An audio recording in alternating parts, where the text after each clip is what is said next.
Dis-moi, tu connais Einstein, tu connais Oppenheimer, tu connais Niels Bohr, mais est-ce que tu connais Lise Meitner? Non. Pourtant, c'est elle qui a été la toute première à comprendre l'un des plus grands mystères de l'univers, la fission nucléaire. Celle qui allait permettre de libérer l'énergie de l'atome. Celle qui allait changer le monde à jamais. Bombe, centrale nucléaire, énergétique, etc., etc. Et pourtant, son nom a été effacé, gommé, rayé des manuels et le prix Nobel est allé à un autre.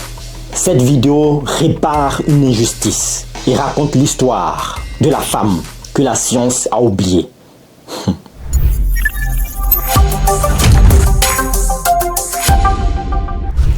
Bienvenue sur la chaîne Science et Culture TV, la chaîne du savoir. Aujourd'hui est mardi et notre chronique se nomme La science contre-attaque. Ce que tu croyais vrai, ce que tu croyais réel n'est peut-être pas toujours le cas. Alors aujourd'hui, on va voir le cas d'une dame très importante qui a marqué la science et pourtant personne ne parle d'elle. C'est incroyable. Vous êtes prêts? Je le sais déjà.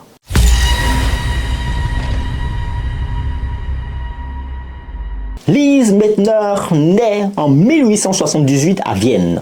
À cette époque, les femmes n'ont même pas le droit d'entrer à l'université en Autriche. Vous vous imaginez, les choses ont quand même évolué. Mais Lise Meitner est brillante et obsédée par la physique. Ça me rappelle quelqu'un, une jeune fille. Bon, revenons à l'histoire. Elle étudie en cachette, puis obtient enfin le droit de suivre des cours à l'âge de 23 ans. Mais en 1906, elle devient seulement la deuxième femme en Europe à décrocher un doctorat en physique. C'est incroyable, c'est un banger. Elle part ensuite à Berlin, en Allemagne, pour travailler avec les plus grands scientifiques, bien sûr. Et même là-bas, pas de salaire, pas de titre, pas de reconnaissance officielle, rien de tout ça. Et surtout, elle entrait dans le laboratoire de physique par une porte dérobée.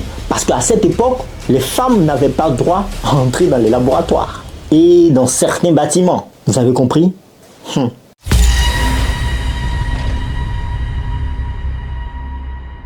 En 1907, elle rencontre Otto Hahn, chimiste allemand. Et ces deux vont former un duo vraiment puissant et brillant pendant 30 ans. Hahn manipule les éléments, Meitner interprète les résultats avec rigueur de la physique nucléaire. Et ils découvrent ensemble plusieurs isotopes.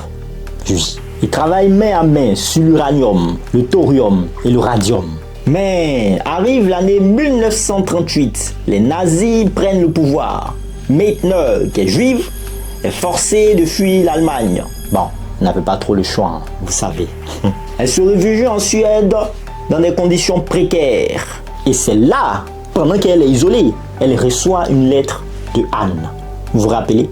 Otto Hahn. Et ce dernier lui parle d'une étrange expérience. Oui, en bombardant de l'uranium avec des neutrons, il obtient du barium, un élément bien plus léger, impossible, incompréhensible. Mais Lise Meitner comprend ce que personne n'a jamais vu. Le noyau de l'uranium s'est brisé en deux, c'est la fission nucléaire. Et dans cette rupture, une énergie gigantesque est libérée. Waouh! Vous voyez un peu son imagination? Qui n'était pas seulement de l'imagination, mais qui était une explication scientifique à ce phénomène. Elle fait des calculs, mais ça ne s'arrête pas là. Elle publie un article en janvier 1939 avec son neveu Otto Frisch.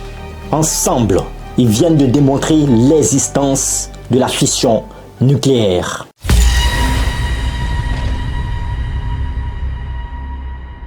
Quelques mois plus tard, Otto Hahn publie un article sans pour autant mentionner Lise Meitner. Incroyable. Une trahison? À vous de voir. Et en 1944, Otto Hahn reçoit le prix Nobel de chimie. Waouh. Incroyable. Et cela seul, sans elle. Et même pas une note en bas de page pour dire dans mes travaux j'ai été aidé par Lise Meitner. Rien de tout ça. Pas une seule fois il mentionne le nom de cette talentueuse physicienne, chimiste, scientifique, Lise Meitner. Voilà. Je sais pas comment on peut appeler ça. Une ingratitude, un manque de reconnaissance, une trahison. Bon, à toi de voir. Pendant ce temps, Lise Meitner ne se décourage pas. Elle continue de travailler dans l'ombre, bien entendu. Et elle refuse d'être liée à la bombe atomique. Vous savez. D'ailleurs, on a fait une vidéo très intéressante, pour aller la regarder. Le projet Manhattan. Et elle reste totalement opposée à l'utilisation militaire de ces découvertes, contrairement à d'autres, comme Oppenheimer.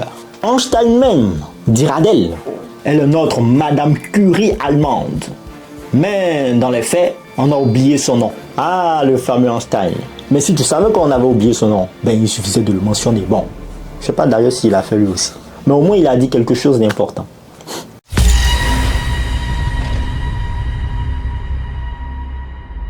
De 1, parce qu'elle était une femme, oui, dans un monde dominé par les hommes. C'est choquant, mais il faut le dire, oui. De 2, parce qu'elle était juive et avait fui le régime nazi. De 3, parce qu'elle ne cherchait pas la gloire, mais la vérité. Otto Hahn, lui, il est resté en Allemagne. Il a reçu les honneurs, les titres, les décorations, enfin, tout ce qu'il faut. Et lui, malgré tout ce qu'ils ont fait ensemble, il n'a jamais plaidé pour elle, pour qu'elle ait sa part de reconnaissance. Ah, c'est Otto Hahn, franchement. Mais attention, ce n'est pas une exception. Oui, le cas de Lise Meitner n'est pas une exception. Des dizaines de femmes scientifiques ont été oubliées ou marginalisées. Oui, c'est l'exemple par exemple de Rosalind Franklin, effacée de la découverte de l'ADN, ou Mileva Maric, la première épouse d'Einstein, elle aussi qui était physicienne. Et certains racontent même que toutes les découvertes d'Einstein n'ont pas été faites par lui-même, mais par sa femme. Oh, incroyable. Bon, à toi d'analyser tout ça.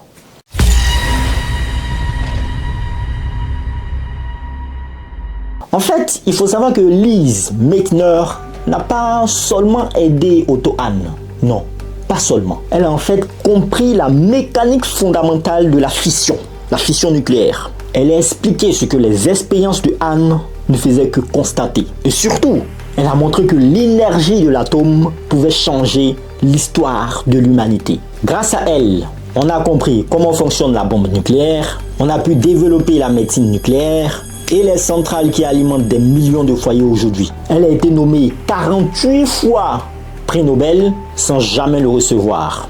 Mais en 1966, elle reçoit avec Otto Hahn et Fritz Strassmann, oui, avec les deux, le prix Enrico Fermi, un prix secondaire, un prix de rattrapage. Mais trop tard.